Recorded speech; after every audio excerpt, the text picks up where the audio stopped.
Oui, frère Joachim. Ouais, je voulais dire que je comprends un peu d'où vient la confusion. Les gens confondent entre ce que fait le diable et les œuvres mortes que nous on a et qui retardent la promesse. C'est C'est différent. ça. Oui, c'est ça. Ouais. Parce que le problème, c'est quand on n'arrive pas à comprendre, à expliquer un truc, on impute ça, on attribue ça au diable. Ah, c'est le diable, c'est Ouais, le diable. voilà. D'abord aussi, l'homme, il a déjà les œuvres de la chair. C'est ça, les gens, ils ne comprennent pas. D'abord, l'homme, quand il est né, il est déjà mauvais. Ce n'est pas la faute du diable. L'homme, quand il est né, la Bible dit, l'homme, il est déjà mauvais déjà. Il est né déjà. Avant qu'il puisse faire bien ou mal, l'homme est déjà mauvais.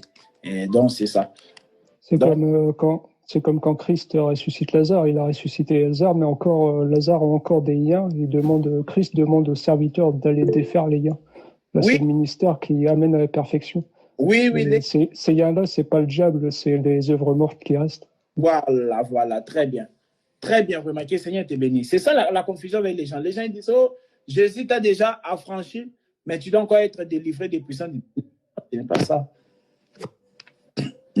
C'est pas ça. C'est souvent ça le problème. Bon, voilà. Encore une fois, on n'a pas pu finir Jésus, fils de David. Vraiment. On a commencé en retard aujourd'hui. Hein? Oui, donc les frères demandent si on peut finir à 40 alors. C'est ça, frère Tristan? Oui, on a commencé un peu en retard. Ouais, tu as raison. À 25 carrément. On a commencé. On va finir même à 40, 45 alors. Oui, c'est Ardonna. Tu as une question? En fait, il y a une question, les élus chrétiens en marche. Oui. Bon, les élus chrétiens en marche, c'est Messi là-bas. C'est mon fils Messi. Messi, tu veux poser une question? Vas-y, Messi. Vous avez dit que l'homme est mauvais. Est-ce que quand l'homme est mauvais, il peut être dans les ténèbres du coup? Oui, c'est déjà les ténèbres. En fait, regarde, les ténèbres, ce n'est pas seulement le diable d'abord. Tu vois, non? C'est-à-dire que l'homme, il peut aller en enfer sans même le diable d'abord. Tu vois? Ah. Allô? Ouais.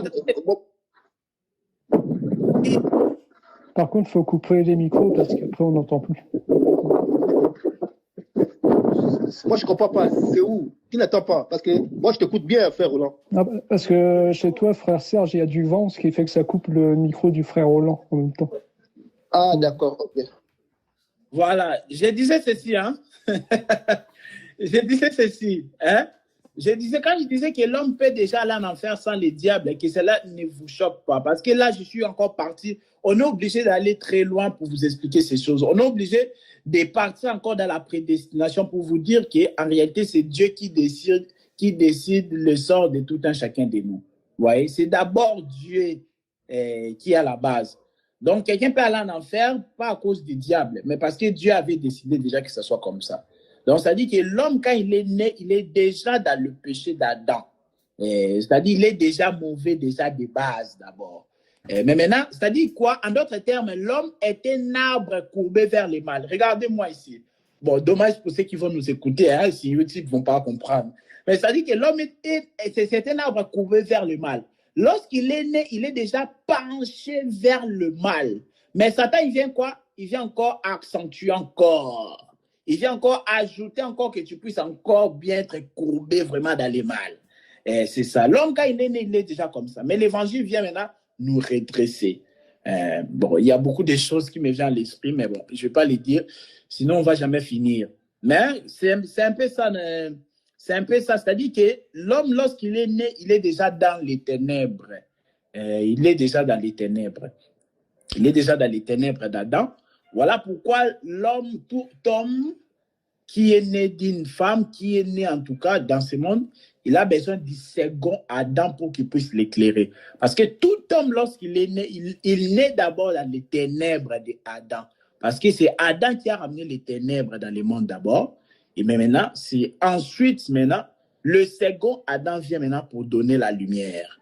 Parce que comme je vous ai dit, d'abord, Jésus est mort à la croix à cause d'abord de la loi d'abord.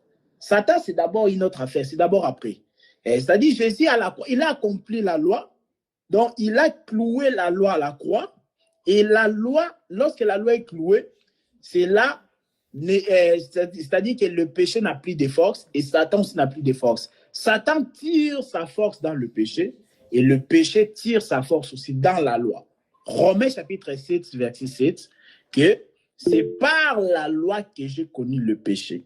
Oui, Kenner.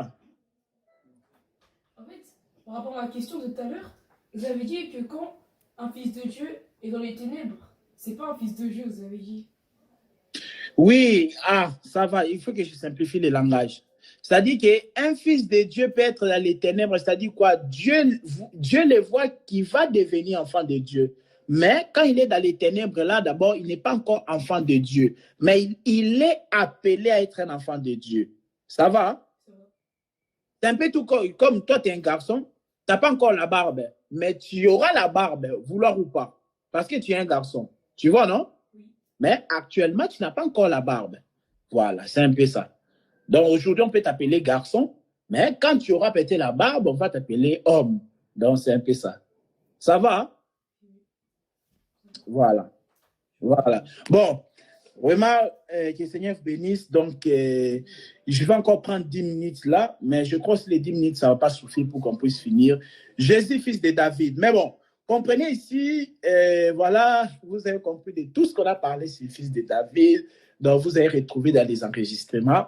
Vraiment, le fils de David, c'est un roi. Le fils de David, c'est celui qui rend témoignage à la vérité. Un roi, mais qui s'est humilié pour rendre témoignage à la vérité.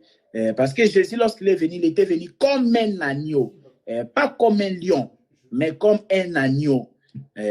Donc, un agneau, c'est-à-dire il était venu comme un serviteur. C'est ça, mais quand bien même il s'était fait serviteur, c'était pour rendre témoignage à la vérité, parce que le salut ne s'obtient pas par les œuvres, mais par la grâce. Et aussi, il a rendu témoignage à la vérité parce que les ténèbres ne régneront pas toujours. Donc, c'est ça, donc le fils de David. C'est celui qui domine, c'est celui qui ne se laisse pas, en tout cas, dominer. C'est très important. Et aussi, maintenant, il faut comprendre que Jésus, lorsqu'il est venu dans sa première venue, il n'était pas roi dans le monde entier. Non. Il n'était pas venu pour régner comme étant roi dans le monde entier. Non. Mais c'était pour exercer la royauté dans la dimension spirituelle. Ça va?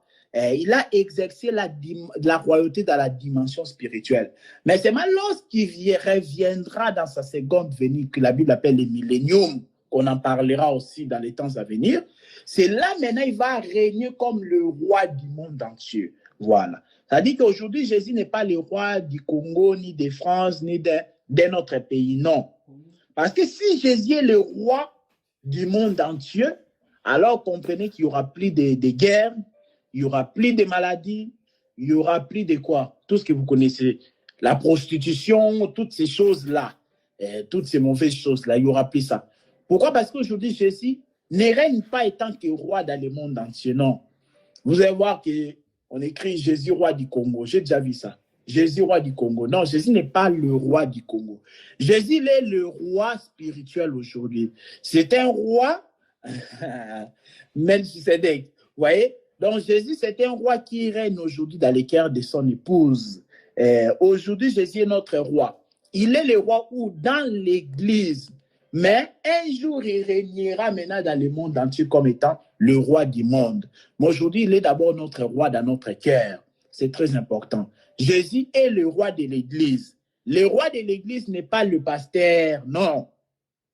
C'est pourquoi on dit que le visionnaire de l'Église, c'est lui-même Jésus-Christ.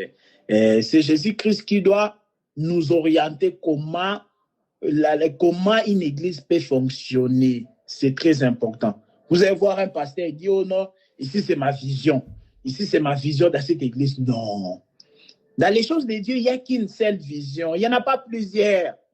Lorsque vous lisez le livre de Matthieu, je crois Matthieu chapitre 28, le verset 19, il dit, allez et faites de toutes les nations mes disciples. Vous voyez ça, non? Allez et faites de toutes les nations mes disciples. Donc, c'est ça la mission que le Seigneur a donnée à ses serviteurs, c'est là. La mission, la vision. Il n'y a qu'une seule vision. de faire des gens, des hommes, les disciples de Jésus, pas les disciples des prédicateurs. Vous allez voir quelqu'un, il prend beaucoup de temps à défendre son pasteur, à défendre son prédicateur, mais il n'a pas cette énergie-là aussi pour défendre la parole de Dieu. Là, ce n'est pas normal. Donc, nous sommes les fanatiques de Jésus-Christ. Donc, quand on vient prêcher comme ça, c'est pour que vous soyez affectionnés à Jésus-Christ, pas un prédicateur. Un prédicateur ne peut pas te donner la vie éternelle. Mais c'est la parole qui est en lui qui te donne la vie éternelle. C'est-à-dire qu'il lui prêche Christ. Mais maintenant, toi, tu dois t'attacher beaucoup plus à celui qui te présente là. Donc, une église ne peut pas avoir des visions. C'est-à-dire qu'on doit fonctionner comme ça. Nous, non, c'est comme ça, c'est comme ça. C'est pourquoi il y a beaucoup de doctrines. Pourquoi? Parce qu'ils n'ont pas compris la vision de Christ. Jésus, il n'a qu'une seule vision, de faire de toutes les nations ses disciples. Très important. Voyez? Donc, c'est ça le fils de David. Le fils de David, c'est celui qui domine.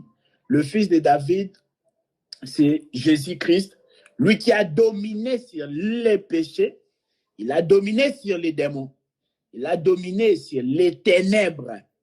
Jésus l'a dominé sur les séjours des morts en ressuscitant d'entre les morts. Je répète, Jésus, le fils de David, c'est un roi. C'est celui qui domine. Et nous avons vu Jésus dominer sur le péché. Hébreux chapitre 2, verset 18. Il a été tenté en toutes les choses, mais il n'a jamais succombé à la tentation. Il a dominé sur les péchés. Il a dominé sur les principautés, les dominations, les autorités, les démons.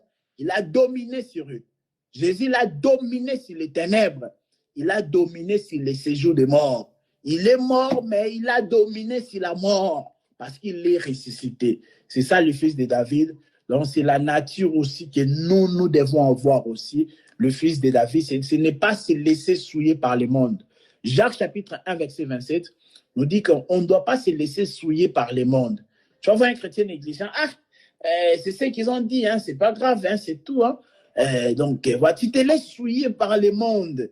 C'est-à-dire que toi, tu t'en fous de tout, quoi. Non, c'est pas comme ça. C'est pas comme ça. On ne peut pas se laisser souiller par le monde. C'est ce que Jacques chapitre 1, le verset 27 nous dit. Et aussi, une dernière chose, je pense, c'est que David, nous avons vu, David, c'est un homme aussi qui soutenait les guerres de l'Éternel. La Bible dit ceci. On va arrêter dans maximum 10 minutes, hein, permettez-moi. Il faut qu'on puisse finir. La Bible dit dans 1 Samuel chapitre 25, le verset 28, la Bible nous montre là que David était un homme qui soutenait les guerres de l'Éternel. Vous voyez un peu. Mais on va lire, on va maintenant comprendre c'est quoi les guerres de l'Éternel. Parce qu'on peut te dire, soutiens les guerres de l'Éternel. Toi, tu crois qu'il faut aller transporter les armes. Non, ce n'est pas ça. On peut prendre Colossiens. Colossiens chapitre 2, s'il vous plaît. Verset 1 et verset 2 aussi.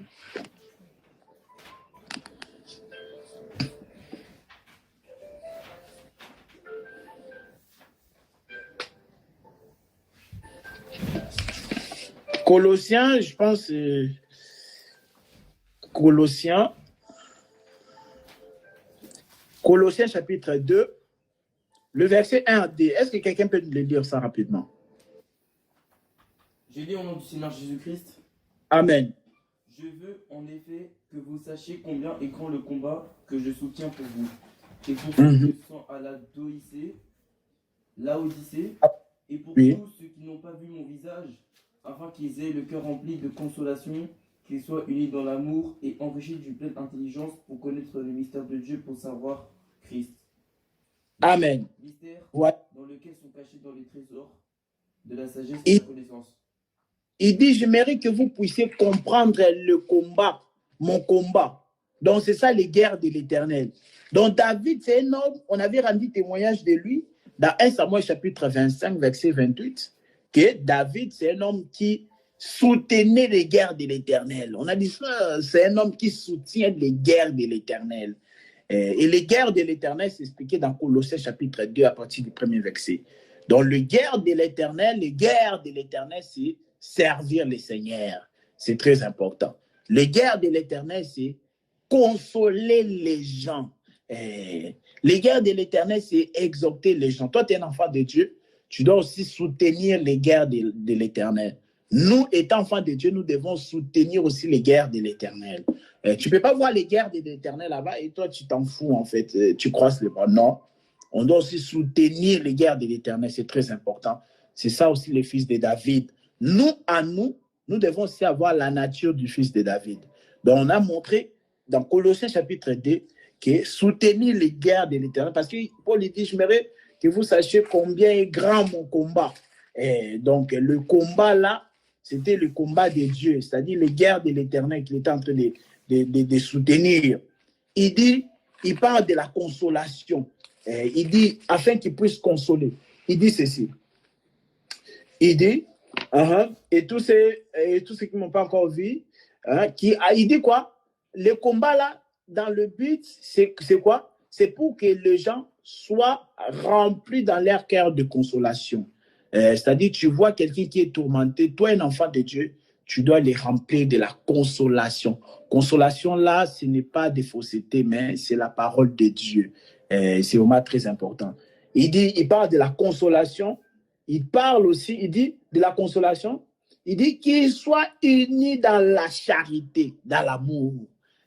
Donc, là où tu es, il faut toujours aimer que les gens soient unis dans l'amour. Tu ne peux pas être quelqu'un qui divise les gens. Ce n'est pas bon. Même dans ta famille, donc toi, tu es connu pour diviser les gens. C'est-à-dire, tu prends la sœur X, tu dis, regarde, la sœur Y a fait ça. Tu pars aussi chez la sœur Y. Tu dis aussi du mal de la sœur X. Non, là, tu n'es pas en train de soutenir les guerres de l'Éternel. Soutenir les guerres de l'Éternel, c'est d'unir les gens dans la charité, dans l'amour. C'est-à-dire que toi, ton souci est que tes frères et sœurs, c'est-à-dire en Christ ou même dans la famille, ton souci, ça doit être qu'ils soient unis. Qu'ils soient unis.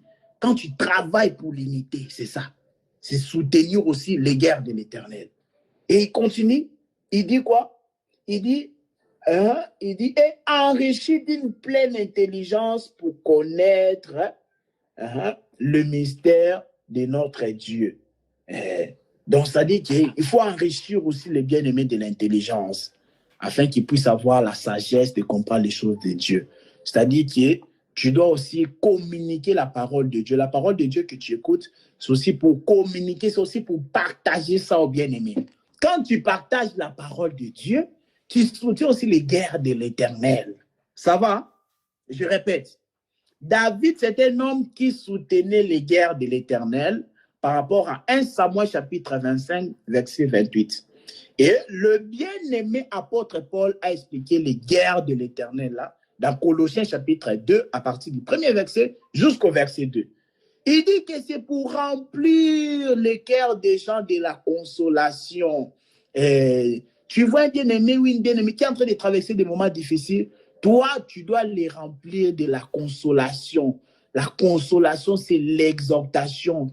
De l'exhorter à comprendre aussi l'écriture de Romains chapitre 8, le verset 18. La Bible nous dit que, sachez que les souffrances du siècle présent ne sauraient être comparées à la gloire à venir. Même si tu souffres, mais sache que lorsque tu vas expérimenter, lorsque tu vas participer à la gloire à venir, qui est la félicité éternelle, sache que tu oublieras ces souffrances ici. C'est ça. Une femme, quand elle est en train d'enfanter, elle souffre des douleurs. Mais lorsqu'elle enfante et puis l'enfant grandit, elle oublie. Et heureusement, elles oublient la douleur là. C'est comme ça aussi. Quand bien on peut souffrir dans ce monde, mais sachons toujours que lorsque nous allons expérimenter la gloire à venir, nous allons oublier toutes ces souffrances. C'est ça, Romains chapitre 8, verset 18. Donc, un enfant de Dieu doit avoir cette habitude-là de consoler les bien-aimés. C'est très important. C'est pas qu'un bien-aimé t'appelle, je traverse un moment difficile. Tu dis, ouais, ben moi aussi, je traverse un moment difficile, hein, et c'est tout, hein, tu vois, ça, tu es sans foutiste. Et ça, tu ne soutiens pas les guerres de l'Éternel. Il faut soutenir les guerres de l'Éternel. C'est-à-dire que tu ne dois pas seulement considérer seulement ta propre vie. Donc, toi, tu vis seulement ta vie seulement qui t'intéresse. Donc, la vie des bien-aimés, tu t'en fous. Non, ça, c'est pas bien. Donc, quand tu consoles les bien-aimés, tu participes à leur souffrance, tout ça, c'est ça aussi soutenir les guerres de l'Éternel. Et Paul l'avait déjà dit aussi dans Galates. Il a dit quoi? Il a dit, portez les fardeaux les uns les autres, ainsi vous allez accomplir l'amour de Christ. Et dans Galates chapitre 6, je crois le verset 2, il dit, portez-vous les fardeaux les uns les autres. C'est comme ça que vous allez accomplir la loi de Christ. Or, nous savons la loi de Christ que Christ nous avait donnée, c'était l'amour. Et il dit, je vous donne un seul commandement, c'est que aimez-vous les uns les autres. C'est la loi de Christ, c'est ça qui nous a laissé. Et donc, c'est comme ça. C'est-à-dire que quand on console les bien-aimés, on participe à leur souffrance. On leur exhorte avec la parole de Dieu. Donc, c'est comme ça on est en train de se porter les fardeaux les uns les autres. C'est ça l'amour. C'est ça soutenir les guerres de l'Éternel. Et deuxième élément, dans Colossiens chapitre 2, toujours le verset 2, il dit, c'est pour, il dit aussi, c'est pour travailler, unir les gens dans l'amour. C'est ça qu'il dit. Colossiens chapitre 2, le verset 2. Il dit, afin qu'ils aient les cœurs remplis de consolation et qu'ils soient unis dans la charité. Ça, c'est très important. Dans ton souci, tu dois aimer que les bien-aimés soient unis dans la charité. Donc, tu dois être quelqu'un qui unit les gens. Tu ne dois pas être quelqu'un qui sème la division parmi les bien-aimés. Parce que la division aujourd'hui, c'est simple. Il suffit la médisance. Tu vas là-bas, à gauche, tu racontes des choses. Tu vas à droite, tu racontes d'autres choses. Et les bien-aimés se divisent, tout ça, tout ça. Pourquoi? Parce que tu n'as pas combattu, tu n'as pas soutenu les guerres de l'Éternel. Nous devons soutenir les guerres de l'Éternel. David, c'est un homme qui soutenait les guerres de l'Éternel. Et Jésus, le fils de David, là aussi soutenu les guerres de l'Éternel. Parce que Jésus, nous avons vu, nous a consolés lorsque vous lisez Jésus dans la Bible. Il nous a apporté la consolation. Il nous a apporté l'unité dans l'amour. Parce qu'il y a aussi l'unité, mais dans le mal. Attention, hein, la Bible est prudente. La Bible nous a parlé de l'unité dans l'amour. Colossiens chapitre 2, le verset 2. Il dit afin qu'ils soient unis dans la charité. Il y a des gens qui sont unis dans l'amour. Lui, quand il s'agit de s'unir dans le mal, là, il est très doué, compétent. Mais quand il s'agit de s'unir dans l'amour, l'amour aussi, c'est l'enseignement. Dans notre union, nous devons être unis dans le vrai enseignement. Pas dans les bêtises, pas dans les choses farfelues comme ça, non. Tu vas voir les gens, quand il s'agit pour parler sur les dos de quelqu'un, là, ils sont unis. Non, vous êtes unis, mais dans le mal. Pour renverser quelqu'un, là, vous êtes unis, mais ça, ce n'est pas une bonne unité. Nous devons être unis, mais la Bible dit dans l'amour, dans la charité. Et aussi, la Bible dit de transmettre les guerres de l'Éternel. Soutenir les guerres de l'Éternel consiste aussi à transmettre la connaissance, à transmettre l'intelligence afin que les gens puissent comprendre le mystère caché de tous les temps, savoir Christ. C'est ce que Colossiens chapitre 2, le verset 1 à 2 nous le dit. Donc c'est ça que Paul nous a expliqué, les guerres de l'Éternel. David soutenait les guerres de l'Éternel dans 1 Samuel chapitre 25, verset 28. Et Jésus aussi, comme étant fils de David, il a aussi soutenu les guerres de l'Éternel par toutes ces choses. Il a apporté la consolation, l'unité dans l'amour. Il nous a transmis aussi l'intelligence d'en haut. Il nous a transmis aussi la connaissance afin que nous puissions connaître le mystère caché de tous les temps. C'est très important. Donc, c'était un peu cela que je voulais ajouter. Et la dernière chose aussi, lorsque vous lisez Psaume chapitre 139, le verset 14, la Bible nous dit, David, il est en train de chanter, il dit que je te loue de ce que je suis une créature si merveilleuse. David, il a dit qu'il était une créature si merveilleuse, mais attention, il faut faire attention. Parce qu'il y a une créature, il n'y a qu'une seule créature merveilleuse. Depuis que le monde est monde, depuis que le monde a commencé à exister, il n'y a qu'une créature qui était merveilleuse. Il faut faire attention parce que David, c'est un prophète. Quand il dit que je suis une créature merveilleuse, attention, ce n'est pas que toi, tu te vois aussi belle, tu te vois beau, tu prends une photo et puis tu postes sur Facebook, tu écris une créature merveilleuse. Non, une créature merveilleuse, c'est l'homme selon le cœur de Dieu qui accomplit toutes ses volontés. Une créature si merveilleuse, c'est un homme qui a vécu pendant 33 ans sans commettre les péchés. Une créature si merveilleuse, c'est celui qui accomplit toutes les volontés de Dieu. Donc, c'était très important. Donc, c'est comme ça, on met un point virgule enfin à cet enseignement. C'est Jésus, fils de David. Donc, je vous invite, je vous encourage à réécouter en tout cas tous ces enregistrements ici. Cela, en tout cas, cela sera que pour votre bénéfice en tout cas. Et puis, n'oubliez pas de comprendre l'essentiel parce que la semaine prochaine, avant d'entamer le thème Jésus, fils d'Abraham, je vais vous poser la question. Je vais donner 2 minutes à tout le monde, 2 minutes à tout le monde de nous expliquer ce qu'il a compris en tout cas sur Jésus, fils de David. Parce que c'est important aussi pour moi de comprendre que ces choses ici restent. Parce que les enseignements, c'est pas on parle et puis c'est fini. Non. Il faut que ça reste en nous. Parce que c'est ça les grands soucis. On a dit Jésus est Dieu. Mais pourquoi on l'appelle encore fils de David? Fils de David, il faut comprendre, en gros, la synthèse est que fils de David, c'est qu'il est le roi. Jean chapitre 18, le verset 37. Ça, c'est une synthèse que je suis en train de faire ici dans 1 minute rapidement. Jésus, fils de David, là, je regroupe tout ce que j'ai dit depuis le début. Donc, retenez que Jésus, fils de David, on l'appelle fils de David parce qu'il est roi.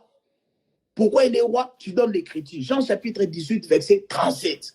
Jésus l'a dit, je suis roi. Et je suis né pour rendre témoignage à la vérité.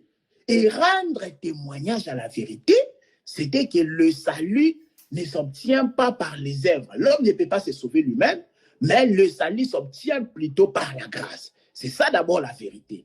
Et la grâce, là, a été manifestée lorsque Jésus est venu. Il a versé son sang. C'est comme ça l'homme est sauvé. Ça, c'est d'abord la première chose. Rendre témoignage à la vérité, c'est que les ténèbres ne régneront pas toujours. Et les ténèbres qui ne peuvent pas régner toujours, c'est ça Goliath, qui pendant 40 jours tourmentait le peuple de Dieu. Mais un jour, David est descendu pour l'humilier, pour lui couper la tête. C'est ça, il a rendu témoignage à la vérité. C'est que le peuple que le Seigneur a destiné à être sauvé, ils seront sauvés coûte que coûte. Même si les ténèbres règnent, dominent pendant des temps et des temps. Parce que je vous ai dit 40 jours. Moi, je ne vais pas supporter que pendant 40 jours, quelqu'un m'importune. Hein?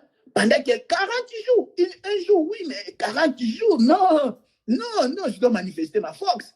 Donc, pendant 40 jours, Goliath était en train d'humilier les enfants, le peuple de Dieu, Israël. Mais la vérité est que David, quand vous voyez David descendre dans la montagne, il a quitté la montagne pour terrasser Goliath dans la vallée. C'était pour rendre témoignage à la vérité. La vérité est que toi, Goliath, un incirconcis, tu ne peux pas continuer à humilier les enfants de Dieu. C'est ça aussi soutenir les guerres de l'Éternel. David, il a soutenu les guerres de l'Éternel. Les guerres de l'Éternel, c'est quoi? C'est que le Philistin Goliath était en train de...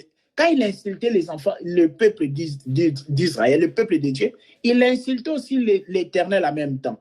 Et David n'aime pas que le nom de l'Éternel soit insulté. Non, il doit soutenir les guerres de l'Éternel. De même aussi toi, là où tu es, tu vois que la parole de Dieu est blasphémée. Tu vois les musulmans, ils parlent mal de la parole de Dieu. Tu vois les gens, ils sont en train de banaliser les choses de Dieu. Non, tu dois soutenir les guerres de l'Éternel. Colossiens chapitre 2, le verset 2, c'est aussi transmettre maintenant. Transmettre l'intelligence et la connaissance. Soutenir les guerres de l'Éternel, c'est que tu ne peux pas aimer là où tu es, la parole de Dieu soit banalisée. Non!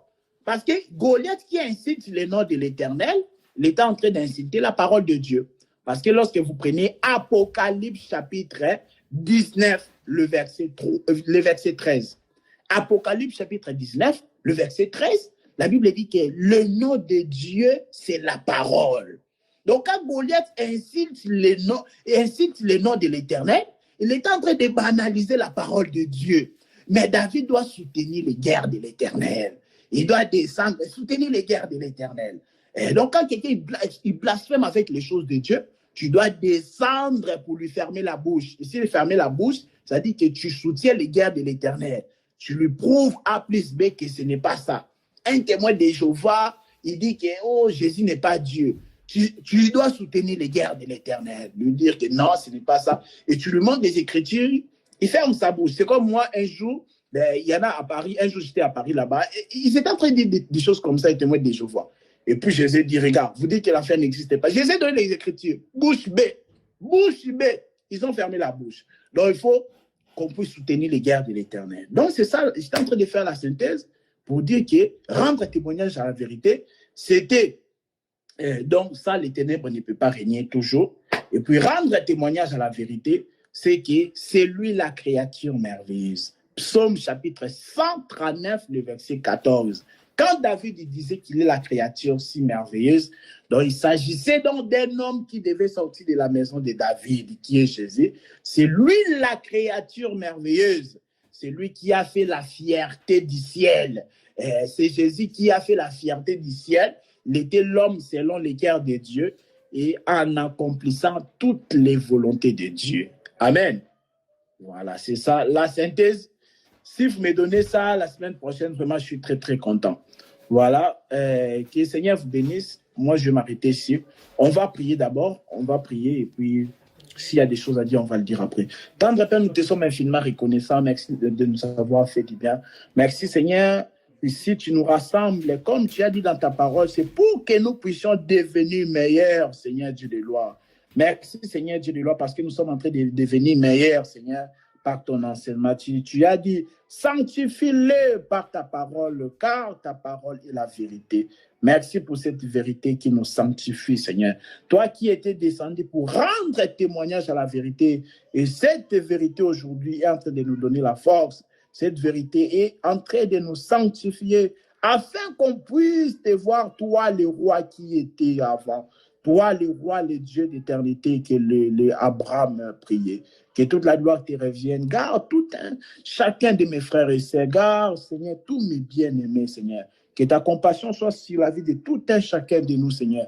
La semaine prochaine, entre tes sentiments, toi, tu sais ce dont nous avons besoin, Seigneur Dieu de gloire. C'est que nous n'avons pas évoqué, toi, tu sais, Seigneur. Que ton nom soit loué. En ton nom, nous avons ainsi pris, nous disons, merci, Seigneur Jésus-Christ. Merci, Seigneur Jésus-Christ. Nazakomata